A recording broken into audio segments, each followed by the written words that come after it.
everybody, it's Linnea, and this is my sister Kelsey. She also works with a family business, and she specializes in wood finishing. And we have come together to make this video for you guys because we have been talking about staining a lot, and you guys voted for that on the poll that I had. And a lot of wood finishing techniques and staining also applies to guitar finishing. So here's Kelsey. I'll let you kind of talk for a second and introduce yourself. Yeah, hey guys, if you've contacted customer service, you've probably talked to me, so hopefully I've gotten, to meet some of you guys. But what we have here is, we're going to show you how to make your own colors. I know that we do have our pre-made colors, like we have the mermaid green here, beautiful vibrant green all by itself.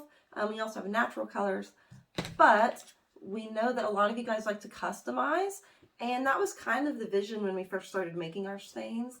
And so we wanted to show you how easy it truly is and kind of the difference in making a stain with our products as opposed to just like picking stuff up at the hardware store. Yeah, so we have these concentrated colorant pigments, and these are not just colors used separately.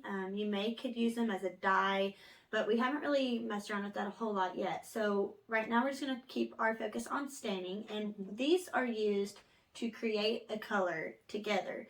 And you can use two different bases. You can use a clear base, or you can do a universal white base to do your solid colors.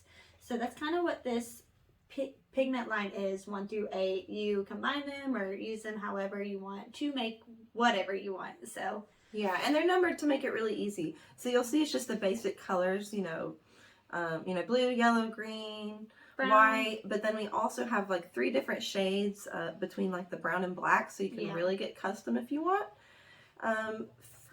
We're going to show you in this clear gel stain base. So this is one thing that's super unique to us. I don't know anybody else, thank you Linnea, that does a gel stain base that's clear like this. I'm going to kind of show you the consistency here. It can appear kind of clumpy, so we recommend to stir it, of course, and it will even out, of course, as you stir it with the colorant pigments or when you apply it. And you can see it's meant to be that way so that it soaks into the wood like a natural stain. That was the whole purpose of this. Yeah. And that is the difference between using the clear gel stain base and the top coat. You can put it in either or, and both come out beautiful. But the clear gel stain base just soaks into the wood a lot more like a stain. Yeah, so she kind of has a demonstration here of the Sedona Sunset recipe, which is beautiful. This one is the gel stain base. It has soaked into the wood. And this is with the top coat. Did you use extreme protection or gloss? Yeah. Any of them, any of the top coats will appear this way because it's made to sit on the top of the wood rather than soak into it like your gel stain. And you can see how it's a little bit darker on this side with the top coat.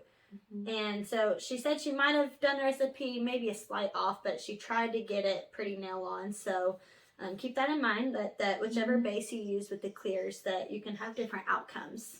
Yeah, and the amount of coats makes a difference, and you see that the most in the top coat versus a stain, because a stain will give you deeper, darker coverage with more coatings, and the top coat does as well. But when you have a tinted top coat, you're almost like, it's like layering, think of like tinted glass. If you had a sheer blue glass and you layer it on top, you're darkening the overall like richness and color. Yeah. So the color itself almost deepens and changes, as opposed to the stain, you're not darkening the color, you're just deepening the coverage. And you can kind of see that on that example we had there.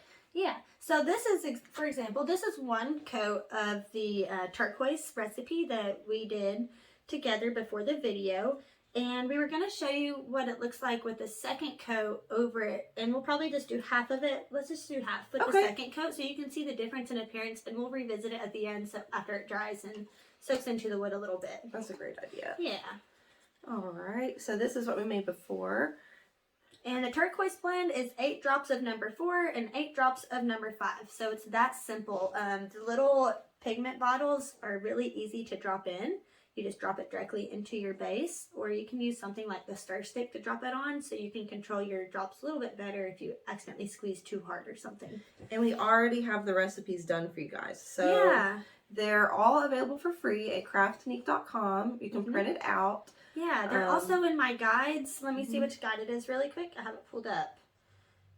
In the guide section, I have everything kind of starting beginning to end on kind of your steps of application, but it's got a lot of information, so make sure you check that out if you haven't yet. Yeah, and that's in the Facebook group. It's Yeah. Instrument Finishing with CrystaLac, correct? Yeah. Okay. So let's see here. For the recipe book, it's going to be guide number 7. So, All right, and you'll see here I didn't even get, the reason I didn't worry about it layering perfectly is because the stain is self-leveling and it'll level out as it dries. yeah. All right, so we'll set this over here. You guys can even watch it as it dries if you want. And let's go ahead and make the American Maple. Okay, So what colors do we need for that? for that one, it's going to be 2 drops of number 2. Let's see if I guess right. Oh, Yeah. okay. 2 drops of number 3. It's going to be your yellow, Okay, I believe. good Yeah. job. And then 16 drops of number 6. I think that's this That's brown. going to be more of a brown. We've got color. 2 different browns, just to kind of. One's a little darker and one's a little bit lighter than the other. And this is a recipe specifically for 1 ounces, but there's also pint recipes online, and then the conversions to make it easy for you. Yeah, it's all on the same URL website. So, and it's really important to shake your pigments before you apply it into your base. It just helps everything that may have been settled a little bit to get moved around, and the evenness. I'm getting color everywhere. Yeah, they will stain your fingers. Yeah, we probably should recommend wearing gloves. It is not If you want. toxic, but it will, stain It your will skin. leave stains on you. I'm really bad about it. I'm just used to it at this point. But hey, people know Covered in you're an stain. artist if you got colors on your fingers. Right? I think my hair's a little bit of a giveaway. Okay, so yeah. 2 drops of number 2. Okay. It's gonna be that one, yep. That one has a little air bubble. So that happens sometimes. You can just pull it with your finger. For that. 1, 2. And 2 drops of the number 3. 2. Okay. Nope, that's okay. Okay. It'll be a little bit more yellowy than the orangey. That's okay though. And then 16 drops of that one. You can always just add 1 more drop of everything too. Yeah, If you however really you need it wanna to be tweak it. particular. That's kind of the nice thing. If you accidentally get the drops messed up, you can customize it on your own again and kind of redo your recipe and just kind of fix it as you go type of thing. I'm going to show you a technique here that David actually taught me too before you mix. I'm trying to keep the count in my head. I've got 12. But something you can do too to make sure that if you're worried about dropping too much or too little, is do it this way. Let's see. And then stir. That way, if you get too much or you have a problem, you spill a lot and you're not able to calculate it right, you can just take it off to the side and wipe it. 15 and 1 more makes 16 if you had 12 before you started. We'll see. Okay. I think I We'll did. wing it.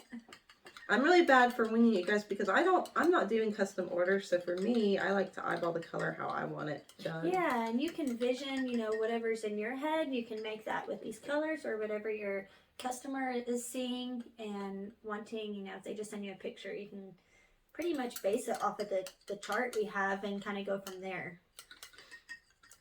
All right, stir, stir, stir, stir, stir. I like this color because it kind of has an orangey mix to it. All right. Yeah, it's looking really pretty actually. I think I like the way it turns out. So it may not even be, if you messed up the drops somewhere, it may not be spot on with the recipe, but you can always go from there. I like where it's at. Me too. And I always recommend when doing anything, we always say to test on a scrap piece of wood first, right? For everything. Yeah. That applies to your stain too. Don't create, when you're practicing to get your stain color, do it in a small amount like this first on some scrap wood so you know what it looks like. And if you have scrap wood in the type of wood you're using, that's even better because the type of wood will affect the color. to make sure that you like it before you start adding it to your paint, where it's a lot harder to do the tweaking. Yeah, and you don't want to waste product if you don't have to, so it's best to kind of get your recipe down first. And also I want to talk about the different ways to apply your stains. You saw on the turquoise that she used a tack-on brush. I'm going to be using a foam brush now, and it does help to dampen it a little bit. Yeah, you want to dip it in there? Yeah, just a little bit. Just help with the spread. Foam brushes tend to soak up the stain a little bit, so keep that in mind. Or you can take a paper towel or something lint-free cloth and just rub it in, and you can, you know, if you want to do a burst, you can rub it in the middle and then do your edges different. So, and you want to do a dip and drip, which is probably not going to drip much. Yeah, these stains are really good for staying where you put it. Yeah, so you want to do I like that. That's so pretty. So you want to do a nice even coat, application, one direction, and you'll see where it needs it. But I like that this color actually is pretty light, and you can build it as you go, but it's very natural looking, almost has a reddish hue to it. So we'll see what that looks like when it dries. I really like that color. We had some brown right here on the piece of wood before, so that's not the stain doing that. There was just a little boo-boo we had earlier before we started. So that's the American Maple. And next we want to show you mixing 2 of the pre-made gel stains that are already pre-made, mixing those together to come up with another color. So did you find out this recipe on your own, just playing around? Yeah, I did. I just, honestly guys, you don't have to be like an expert colorologist. I know mixologist is for like bartending, so but we're just gonna make up our own terms here. But the main thing is you don't have to know everything, guys, just the basics. I saw that the mahogany looked like a mix between our Java and cherry, and just thought I'd give it a go, and it ended up perfect. Yeah. So you can do, if you want mahogany, you can do even parts Java gel stain pre-made and cherry gel stain pre-made and get the perfect color. And mahogany is a very common color with both woodworking and instrument finishing. So that's probably how she came up with this. It is. I had a lot of people requesting or asking about mahogany stain. And of course we can make one. But when it's this easy, and then you end up, you know, when you buy it, you've got 3 colors instead of just mahogany. Now you can have cherry gel stain, you can have your Java stain, and you have mahogany stain. Yep, and you can always add more pigments to tweak that as well if you have pigments around too. Yeah. So really, like, your color options are endless. And that's kind of the whole point of showing you guys all of this, is that you can really do so much with the pigments. You really can. You can add it to any of our products, actually. Yeah, and that's something I wanted to touch base on, is you can add it to wood grain filler to tint your wood grain filler. Now, the wood grain filler doesn't take it as well, so it might take a lot more drops to get the color you're wanting. It'd be more for like touch-up situations, I would say. Yeah. So you have your wood grain filler, and you can do it to, well, you saw that you can do it to your top coats as well. So if you want to do, like, at the very end, like, just give it a little bit more color, you know, when you're going to your top coat, you can add it to your top coats.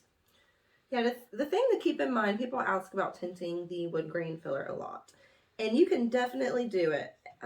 But the thing is, you know, wood grain filler, if you think about an application, especially ours, is designed to fill in the grains of the wood. It's not for big gouges or holes. Yeah. It's for the small grains. And so when you have it over your entire project, it's not just going to show in the grains unless you sand it back all the way. It's going to kind of show in a layer over. And it's not going to give you that full coverage in the same way as it would a stain and top coat. Yeah. So you can do it. There's nothing wrong with doing it, but it's just more effective to put it in your stain or top and coat. it depends on your purpose, you know, and your use of it. I know a lot of you guys watch Highline Guitars, and he does a little episode on doing wood grain filler and tinting it, sanding everything off to where it's just left in the grains, and you may get lucky and that may happen. But that's where you want to test your wood and make sure that that's kind of the process that you're looking for. So it's really totally up to you on what you do. But I just wanted to show you too how you can control your coverage, because you'll see me and Linnea applied this in different ways. Yeah. And both are correct. It just depends what you're wanting to achieve. So I applied it more thickly to get more full coverage, is where she did a very thin layer so you see more of the grain. And if you're layering colors, that's a great technique to start. And we actually are going to show you that. Yeah. Right? So we have what was the red called on here? Oh yeah, ruby red. Ruby red, yeah. So we did and I did a pretty thin color, thin coat of ruby red on this piece. So pretty. And we're going to go over it with the yellow because we wanted to show you layering your stains and how that works. So if I wanted, I could sand this back. And really it would show more of the yellow. Let's go ahead and sand it real quick. Yeah, it just helps you. You're essentially creating bare spots so that the color you're doing next over it can be more vibrant and take in those spots. Keep in mind we're a mask when sanding and we are not. So just try not to breathe in those particles. Everything's non-toxic, but things can get airborne and you don't want that in your lungs. What is the saying? Do as I say, not as I do. Yeah. I feel like most parents have said that at one point. Okay. Get off all that sanding dust. That's important. I'm going to take a paper towel. Yeah, so let me grab it for you. Always get off your sanding dust, guys. Always. Do not skimp. And we have a product for that. We have the surface conditioner that is great for cleaning up sanding dust. You just can't apply it to raw wood. So after you've got, if you're sanding your bright tone down in between coats, which you don't have to, but if you choose to, just use the surface conditioner to clean that up. This is canary yellow. I love doing this, you guys. This is one of my favorite techniques. I'm so excited. She's so good with colors. She does great with the colored glosses and mixing those together too. I think we've shared some videos in the group of those. Oh, it's going to look so good. See, we had the idea of doing the yellow over the red instead of just orange because we knew it might make it like an orangey color when they're over each other. And I think we're right. Yeah. Okay. And we could have sanded it down more and more to get more of the bare spots for the yellow to shine through, but you can kind of see it on the edges here where the yellow is. So. Well, and you can see where I sanded down more on the side, it's popping more. So we'll let it dry. We might be able to show you by the end of the video.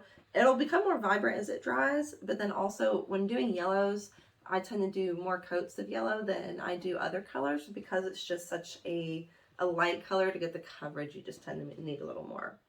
But yeah. And I'm going to show you, actually, I have another example already done. This is a coaster that I made. Just kind of a scrap piece here. And on this, I don't know if you can see it very well, but I did turquoise and like a yellowish color because the original wood is the same as these. It's this light color.